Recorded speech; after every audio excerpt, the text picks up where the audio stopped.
Salam sejahtera dari Tuhan kita Yesus Kristus. Shalom. Saudaraku, saat ini kita akan mempelajari kebenaran firman Tuhan yang saya ambil di dalam kitab Amsal. Amsal 17 ayat 22.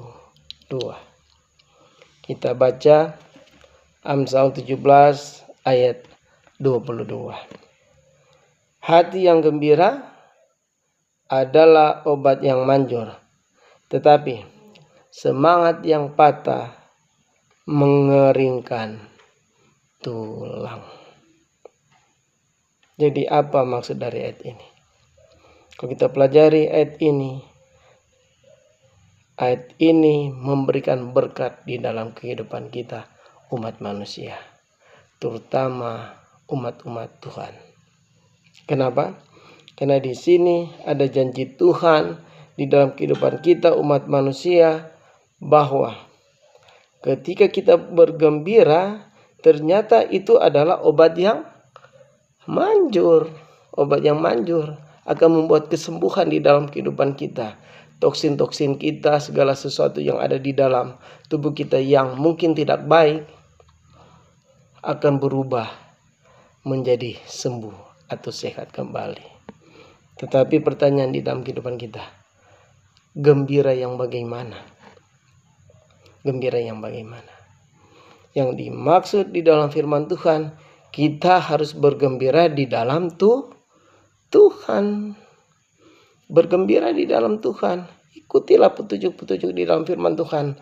Bagaimana bergembira di dalam Tuhan? Senangkan Tuhan setiap hari. Bukan bergembira melalui kepelesiran dunia, kesenangan dunia. Seperti saat ini yang kita lihat bagaimana cara-cara umat manusia menyenangkan diri sendiri. Bukan menyenangkan Tuhan. Itu perbedaan.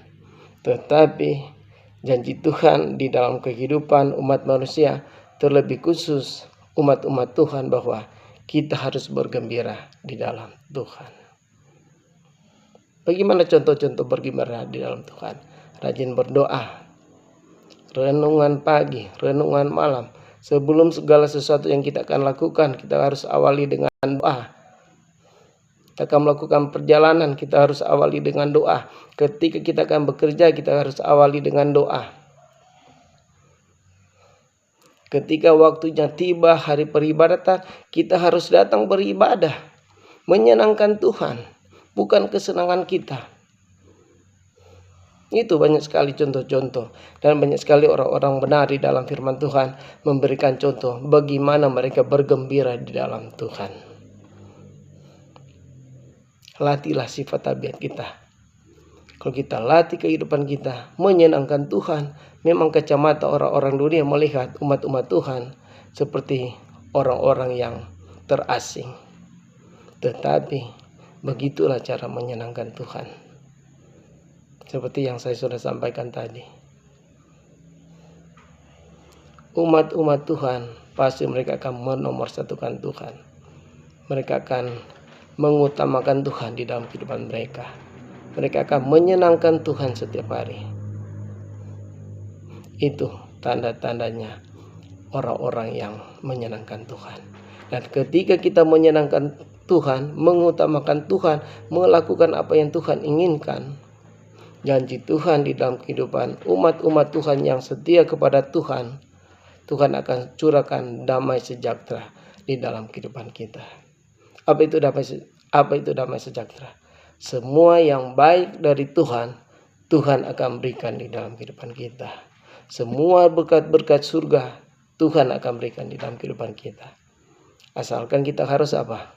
Setia. Mungkin saat ini kita merasakan penderitaan tubuh jasmani, ada sesuatu lain hal di dalam tubuh kita, sakit penyakit. Mari kita arahkan hati dan pikiran kita kepada Tuhan. Serahkan kepada Tuhan, karena doa orang benar kuasanya begitu besar di dalam kehidupan kita umat-umat Tuhan. Setialah kepada Tuhan, saudara-saudara. Lakukan apa yang Tuhan inginkan, supaya Ketika kita menyenangkan Tuhan, ayat selanjutnya mengatakan, semangat yang patah mengeringkan tulang. Ketika kita ada semangat untuk melangkah, melakukan apa yang Tuhan inginkan, Tuhan katakan, jerih payahmu tidak akan sia-sia. Mudah-mudahan melalui kebenaran firman Tuhan yang sederhana ini yang telah kita dengarkan akan memotivasi kehidupan kita supaya kita lebih bergantung, lebih bersandar, berserah dan penuh pengharapan kepada Tuhan. Tetaplah berdoa saudara-saudaraku. Shalom.